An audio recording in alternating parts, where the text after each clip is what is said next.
Programang ito ay rated SPG. Striktong patnubay at gabay ng magulang ang kailangan. Maaaring may masiselang tema, lengguwahe, karahasan, sexual, horror o droga na hindi angkop sa mga bata.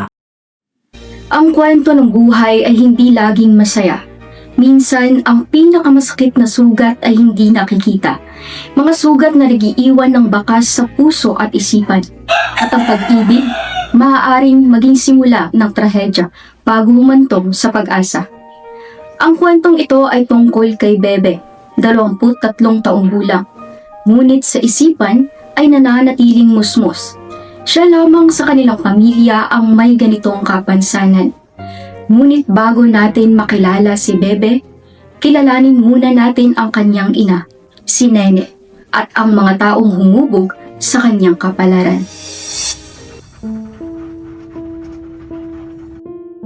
Si Nene ay pangatlo sa 11 magkakapatid.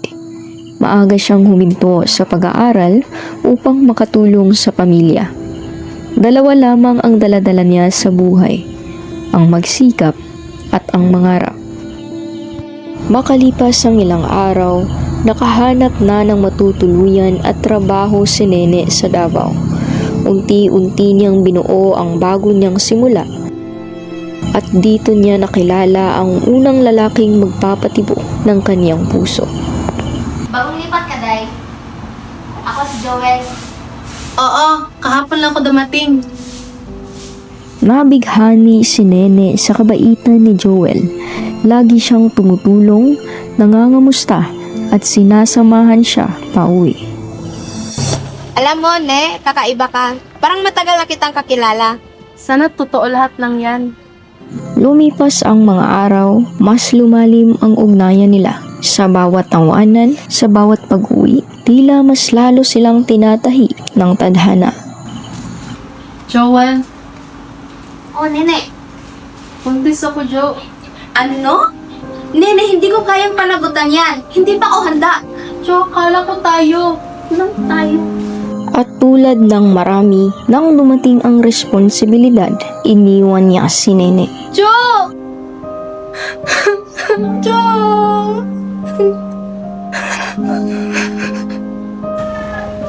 Umuwi si Nene sa kanilang probinsya. Umiiyak, wasak, at walang masulingan. Ma? Buntis po ako. Iniwan niya po ako, Ma.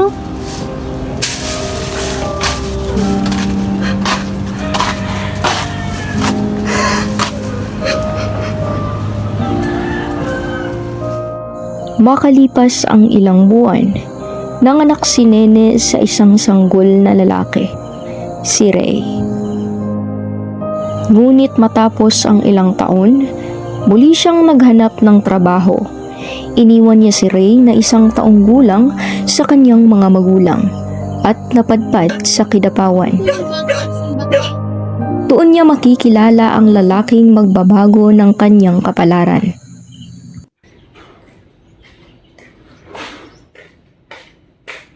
Tao po! Tao po! Narito na ba ang tubig niyo? Magkano yan? 20 po.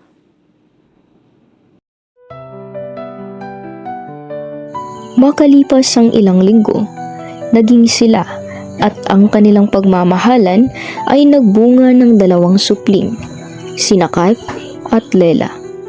Sa buhay mag-asawa, hindi maiiwasan ang pagtatalo, ngunit ang sa kanila, unti-unti nang nagiging sakit. Danielo! Nasaan ang pera? Wala na nga tayong pambiling bigas. Nag-aaral pa yung mga bata. Tapos nagagawa pang uminom? Anong pera sinasabi mo?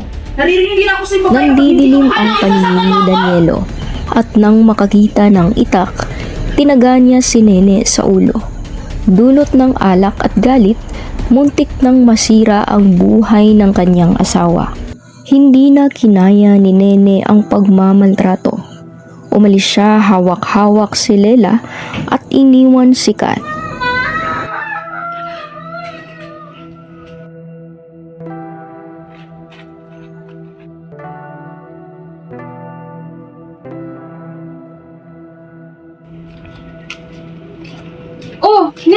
ba't napauwi ka? Sino naman yung kasama mo? Huwag mong sabihin anak mo na naman yan at iiwan mo rito. Ma, mag-bless ka sa Lela. Ma, anak ko po si Lela. May dalawa na akong anak na babae, ma. Sa bago kong kinakasama. Si Lela at si Kat. Iniwan ko si Kat. Kasi sinasaktan ako ng kanyang amo. Lumayas lang kami ni Lela. Ma, pangako. Dito na ako magtratrabaho. Hindi na ako aalis. At tinupad ni Nene ang pangako niya sa kanyang ina. Makalipas ang ilang araw, natanggap siya sa trabaho sa banana plantation. Dito niya muling natutunang tumayo sa sarili at dito rin niya makikilala ang lalaking magpapabalik sa kanyang tiwala.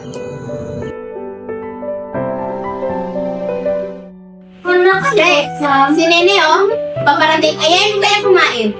Ne, dito ka na kumain, oh.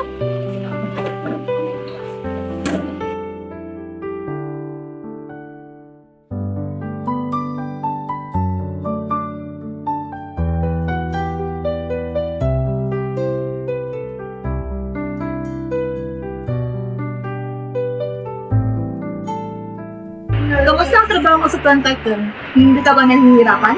Medyo, pero hindi ko kasi sa dati. At least dito, alam kong ligtas ako. Akala ni Nene hindi na siya iibig pa. Pagod na ang puso niya, sawa na sa sakit at takot. Pero sa ipinapakitang kabaitan ni Ali, ang pag-alalay, ang pag-unawa, ang hindi paghusga, unti-unti siyang nahulog muli at muling nabuhay ang pakiramdam ng pagmamahal. Lumipas ang mga taon at nagbunga ang kanilang pagmamahalan. Unti-unting nabuo ang isang masayang pamilya kung saan ang bawat araw ay sinasalubong ng ngiti at ligaya.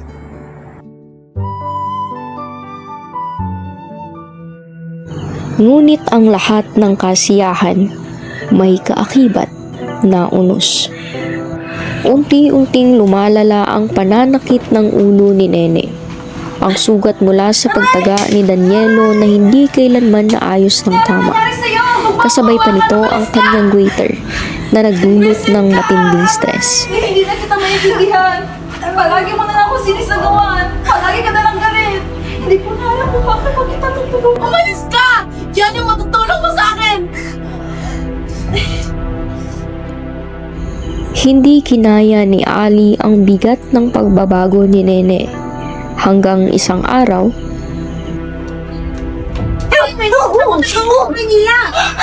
Umalis na yun! Nakakita ko, hindi ko kayo mababayaan. Kailangan ko naman, please. Ingat kayo sa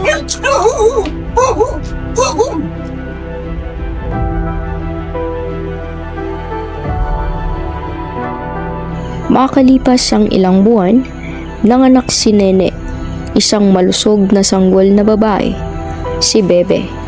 Ngunit hindi nila alam, may kakaiba pala sa bata dahil hindi sa ospital nanganak si Nene, hindi na-check ang bata. At dahil sa matinding stress at kondisyon ng waiter noong siya ay buntis, naapektuhan ang pag-unlad ng sanggol. Lumipas ang mga taon. Palala ng palala ang pananakit ng ulo ni Nene. Kasabay ng waiter, hirap na siyang magsalita. Hirap kumalaw. Halos buong araw siyang nakahiga. Hanggang tuluyang bumigay ang katawan niya. 9 na buwang taon pa lamang si Bebe nang pumanaw si Nene.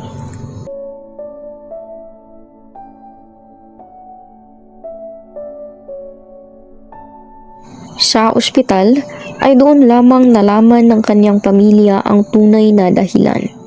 Hindi waiter ang ikinamatay ni Nene, kundi ang lumalalang sugat sa kanyang ulo. Ang sugat na ginawa ni Danielo sa kanya ay hindi kailanman na ipagamot. Makalipas ang maraming taon, lumaki si Bebe. Ngayon, siya ay 23 taong gulang. Hindi siya nakapagtapos dahil sa kanyang kondisyon. Mukha siyang ordinaryong tao, ngunit sa pananalita, sa kilos, sa pag-iisip, makikita mong may kapansanan siya. Sa dami ng magkakapatid, 13 sa ama, 4 sa ina, siya lamang ang may ganitong kondisyon. Siya ang tanging pamana ng sakit, hapdi at pagdurusang dinanas ng kanyang ina. Sa buhay, may mga sugat na hindi nakikita. May mga kababaihang tulad ni Nene, tahimik na lumalaban ngunit nauuwi sa trahedya. May mga anak tulad ni Bebe na bagamat naiiba, ay biyaya pa rin nagbibigay ng paalala na may pag-asa sa gitna ng pagdurusa. Sa mga ganitong kaso, naway maging paalala ito sa ating lahat na ang bawat batang may pangangailangang kakaiba ay nangangailangan hindi ng panghuhusga, kundi ng maagang pagkalinga, sapat na suporta at komunidad na handang umalalay. Ito po si Charo Santos, nagpapaalalang ikaw ang bida sa kwento ng iyong buhay. Magandang gabi po, kapamilya.